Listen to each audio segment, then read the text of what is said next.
Nasa pulsa dashcam video ang hinihinalang gas explosion sa isang department store sa Taichung, Taiwan. 4 ang nasawi habang may 30 ang sugatan.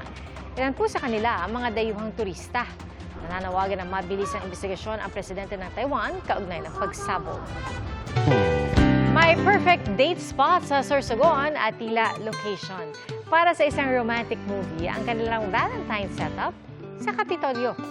Highlight ang giant heart shape na gawa sa rosas, pati na ang kanilang heart tunnel. Libre po ito at may pa-photo booth pa. Hindi lang ito para sa mga magkasintahan, pwede rin pampamilya at pambarkada. Sa Cebu naman, agaw pansin ang bouquet ng rosas na ang presyo aabot sa 50,000 piso. Customized po kasi ito at special request ng client sa isang shop. Binubuo ito ng 100 red roses. Pero tandaan, ang puso nagmamahal ng wagas, walang anumang halagang katumbas. Nagkakayak ang lalaking ito sa Strait of Magellan sa southern Chile nang biglang may sumulpot na balyena at agad siyang nilamon. Base sa video nakuha ng kanyang ama, ilang segundo rin siyang naglaho bago siya muling lumitaw matapos iluwa ng balyena. Ligtas siya at hindi man lang nasaktan. Ang lumamon daw sa kanya ay humpback whale na karaniwang mga halaman at ilang maliliit na hayop o isda lang ang kinakain.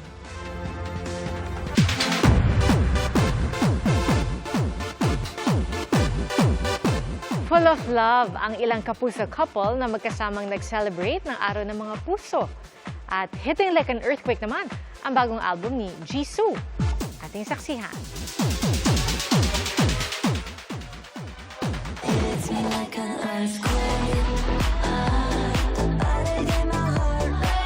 LSS is real sa bagong kanta ni Jisoo ng Blackpink.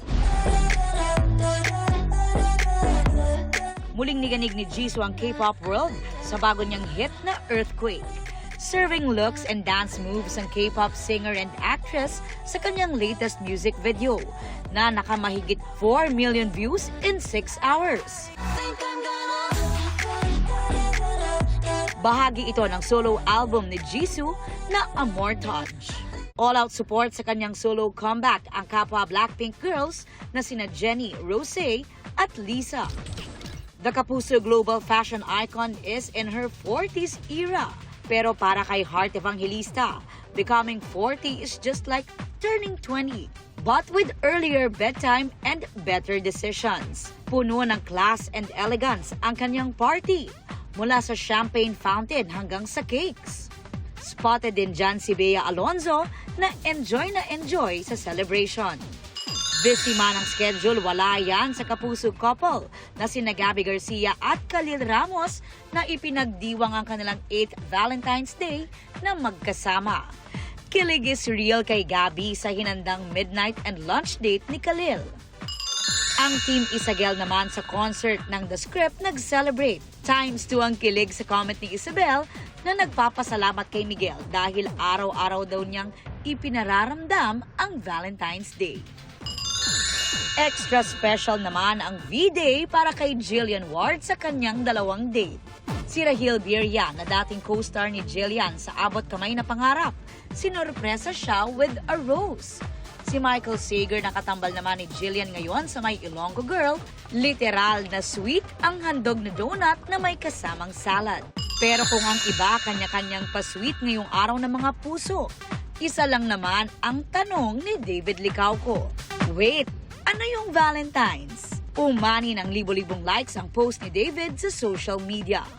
Para sa GMA Integrated News, Aubrey Carampel ang inyong saksi. May Valentine man kayo o wala ngayong araw, mga kapuso, sana maging masaya pa rin ang February 14 ninyo. At Happy Valentine's Day, mga kapuso! Salamat po sa inyong pagsaksi.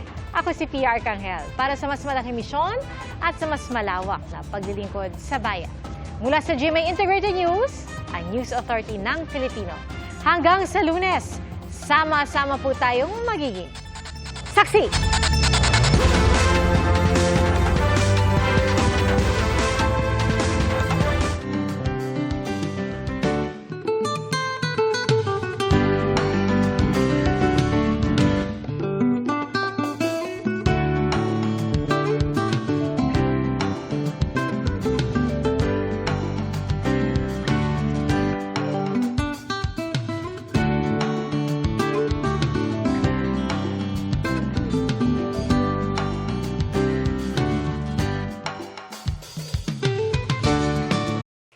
Mga kapuso, maging una sa saksi.